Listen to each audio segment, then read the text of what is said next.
साल 2021 इस साल 15 अगस्त को जो कुछ हुआ उसके बारे में कोई सोच भी नहीं सकता था। हाँ, मिली डाइजेस्ट का आगाज भी इसी दिन हुआ था और लगातार आप लोगों का सपोर्ट भी हमें मिल रहा है। साथ ही उम्मीद है कि आपका ये सपोर्ट हमारे लिए और बढ़ेगा, ना कि कम होगा। लेकिन मैं बात कर रहा हूँ अफगानिस्तान में तालिबान की अमेरिका पर फतह की, कि कैसे बगैर किसी खून खराबे के हुकूमत मुंतकिल हो गई। साथ ही इस वीडियो में मैं आपको ऐसी जानकारी दूंगा जिसको आपने कभी टीवी चैनलों में सुना होगा और ना सुनेंगे, तो इसलिए इस वीडियो को एंड तक ज़रूर देखें। तालिबान की अजीम कामयाबी को ऐबदार बनाने के लिए अफगानिस्तान छोड़कर जाने वालों का हवा खड़ा किया गया और ऐसा माहौल बनाया गया कि गोया चंद दिनों में पूरा मुल्क खाली हो जाएगा। आलमी पंजाबी तंजीम ने चार्टर्ड हवाई जहाज़ों की मदद से काबुल में फंसे 500 सिखों और हिंदू खानदानों को निकालने का दावा किया। हिंदुस्तान आने वाले लोगों को इब्तिदा में गुरुद्वारा रकाबगंज, मोती बाग और बांग्ला साहब के आरजी कैंपों में पनाह दी गई। इन मुहाजिरीन के लिए मकानात का बंदोबस्त किया गया और बच्चों की तालीम समेत 2 साल तक उनके घरेलू अखराजात पूरे करने का इंतजाम भी कर दिया गया। सन फाउंडेशन नामी एनजीओ ने जेल रोड आईटीआई कैंपस में कायम नए वर्ल्ड क्लास महारत सेंटर में अफगानिस्तान से आने वाले तमाम नौजवान सिखों और हिंदुओं को मुफ्त महारत की तरबियत फराहम करने का भी ऐलान किया। इन नवाजिशों का तस्वुर भी इस मुल्क के बाशिंदे नहीं कर सकते, लेकिन खैर वो एक सिफारती ज़रूरत थी। उस वक्त कोई सोच भी नहीं सकता था कि 4 माह के अंदर काबुल से आने वाले सिख और हिंदुओं का हिंदुस्तान की मेहमान नवाजी से दिल उचाट हो जाएगा और वो लौटकर अपने वतन जाने के लिए पर तोलने लगेंगे। सन फाउंडेशन ने वज़ीर आज़म नरेंद्र मोदी और वज़ीर दाखिला अमित शाह का उन मुहाजिरीन को मुस्तकिल रिहाइश और हिंदुस्तानी शहरियत देने की यकीन दहानी का शुक्रिया भी अदा किया गया था। सीएए के कानून की इससे बड़ी तौहीन क्या हो सकती है कि जिस तालिबान को बदनाम करने के लिए ज़मीन आसमान एक कर दिए गए, वहाँ लोग हिंदुस्तान की शहरियत को ठुकरा कर लौट रहे हैं। अफगानिस्तान के अंदर जिन सिखों और हिंदुओं पर जुल्म का वावेला मचाया गया, उनकी मजमूई तादाद सिर्फ 1300 अफगान सिख और 600 अफगान हिंदू थी। इससे तो ज़्यादा लोग पिछले चंद सालों में हिंदुस्तान के अंदर नकली इनकाउंटर के नाम पर हलाक किए जा चुके हैं। इसी ज़माने में अफगानिस्तान के अंदर मौजूद एक अफगान सिख चरण सिंह ने अखबार टाइम्स ऑफ इंडिया को बताया था कि तालिबान के एक ग्रुप ने गुरुद्वारा में सिख और हिंदू रहनुमाओं से मुलाकात करके उनसे कहा था कि वो खौफजदा ना हों और मुल्क छोड़कर ना जाएं।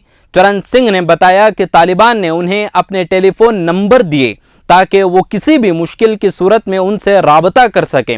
इस यकीन दहानी के बावजूद जिन लोगों ने मुल्क छोड़ने का फैसला किया, उन्हें तालिबान ने सहूलत फराहम की। लेकिन ऐसा लगता है कि अब यहाँ आने वालों को अपनी गलती का एहसास हो गया है और वो लौटने का इरादा कर रहे हैं। तालिबान के हक में अक़लियतों के भरोसे को जीतने का इससे बड़ा सबूत और क्या हो सकता है कि हिंदुस्तान से जाकर सिख और हिंदू नुमाइंदे काबुल में डायरेक्ट नायब वज़ीर आज़म से बात कर रहे हैं। इस मुलाकात में काबुल के मारूफ सिख रहनुमा नरेंद्र सिंह खालसा के अलावा गुरुद्वारा साहब दशमीश पीटा के गुरनाम सिंह और जलालाबाद के मंजीत सिंह भी मौजूद थे और हिंदुओं की नुमाइंदगी राम शरण भसीन ने की। ये कितना बड़ा इनकलाब है।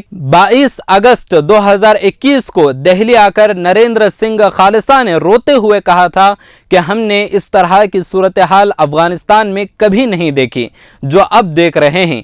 हर चीज़ ख़त्म हो चुकी है। उस वक्त तक हिंदुस्तान आने वाले 168 हिंदू और सिखों में से 108 हिंदुस्तानी शहरी और 60 अफगानी बाशिंदे थे। उसके बाद दिसंबर के दरमियान 100 अफगानी हिंदुस्तान आए। उनके सरों पर गुरु ग्रंथ साहब था।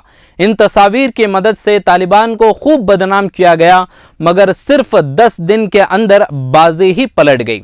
हिंदुस्तान की हुकूमत की मर्जी के बगैर किसी का हिंदुस्तान से अफगानिस्तान जाना नामुमकिन है। टाइम्स ऑफ इंडिया ने अपने ज़राए से लिखा कि हिंदुस्तान में मौजूद अफ़गानी सिखों और हिंदुओं की तंजीम अफ़गान माइनॉरिटी ग्रुप की मर्ज़ी के ख़िलाफ़ ये लोग गए, यानी उन्हें रोकने में कामयाबी नहीं मिली, जो एक सिफारती नाकामी है। अफ़गान माइनॉरिटी ने तालिबान के साथ मीटिंग में ज़मीन व जायदाद को बहाल करने का मुतालबा किया। इसके जवाब में अफ़गानी नायब वज़ीर आज़म मौलवी अब्दुल कबीर ने तालिबान हुकूमत के ज़रिए माइनॉरिटी समेत सबको तहफ़्फ़ुज़ फराहम करने और अमन व आश्ती की यकीन दहानी की। उन्होंने कहा कि सारे तबक़ात और शहरियों को मुल्क में रहने और इसकी तरक्की में अपना किरदार अदा करने का हक़ है। इसके बाद हिंदू और सिख रहनुमाओं ने अफ़गानी नायब वज़ीर आज़म से कहा कि वो अफ़गानिस्तान में रहकर मुल्क की तामीर में अपना किरदार निभाना चाहते हैं और ये भी कि ऐसी तब्दीली है जिसके बारे में कोई सोच भी नहीं सकता था। आलमी सतह पर इस्लामोफोबिया के नाम से फैलाई जाने वाली इस्लाम के ख़िलाफ़ नफ़रत पर लगाम लगाने में तालिबान की कामयाबी ने अहम किरदार अदा किया है। इसका एक सबूत अमेरिका में इस्लामोफोबिया के ख़िलाफ़ मंजूर होने वाला कानून है। 11 सितंबर 2001 से लेकर 20 सालों तक अमेरिकी इंतज़ामिया ने आलमी सतह पर इस्लाम और मुसलमानों को बदनाम करने के लिए तमाम हरबे इस्तेमाल कर डाले, मगर नूर तौहीद फैलता चला गया। इस्लामोफोबिया के ख़िलाफ़ मंजूर की गई बिल के साथ अमेरिकी वज़ीर ख़ारिजा की तरफ से एक नुमाइंदा पूरे दुनिया के ममालिक का जायज़ा लेकर इस्लामोफोबिया पर एक रिपोर्ट भी तैयार करेगा।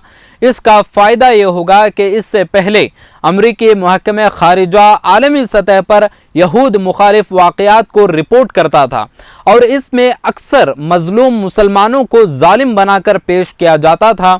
बहुत मुमकिन है कि अब असली जालिमों के चेहरे से पर्दा उठेगा। अमेरिकी ऐवान में इस बिल की मंजूरी का सबब गैर मुसलमानों के हवाले से चीन को घेरना भी है। ये काम आसानी से नहीं हुआ। अल्हान उमर को खुद सरजमीन अमेरिका पर इसकी खातिर इस्लामोफोबिया का शिकार होना पड़ा और रिपब्लिकन नुमाइंदा मार्जोरी टेलीग्रेन ने भी अल्हान उमर को जिहादी बताया, मगर वो कामयाब नहीं हुए क्योंकि अब मुजाहिद होना कोई मायूब बात नहीं है। इस बिल के मंजूरी के बाद अल्हान उमर ने कहा कि दुनिया भर में मुसलमानों के लिए ये एक बहुत बड़ी कामयाबी है और एक मजबूत इशारा है कि इस्लामोफोबिया को कहीं भी बर्दाश्त नहीं किया जा सकता।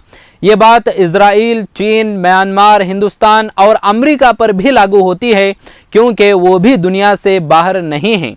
उन्होंने ये भी कहा कि नफ़रत के ख़िलाफ़ खड़े होने से आप हमलों का निशाना बन सकते हैं, मगर हमें डरना नहीं चाहिए। मजबूती से खड़े रहें। अल्हान उमर की वाज़ेह सोच है कि हम मुस्लिम मुखालिफ तशद्दुद में दुनिया भर में बेइंतहा इजाफे में घिरे हुए हैं।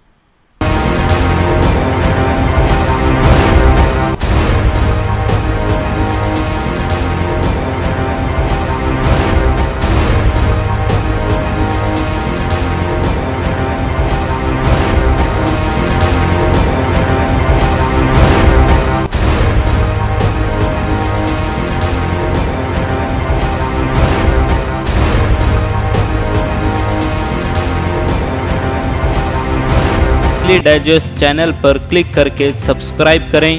हमारी हर वीडियो आप तक पहुंचने के लिए बगल के बेल आइकन को ज़रूर दबाएं और दूसरों को शेयर करना ना भूलें।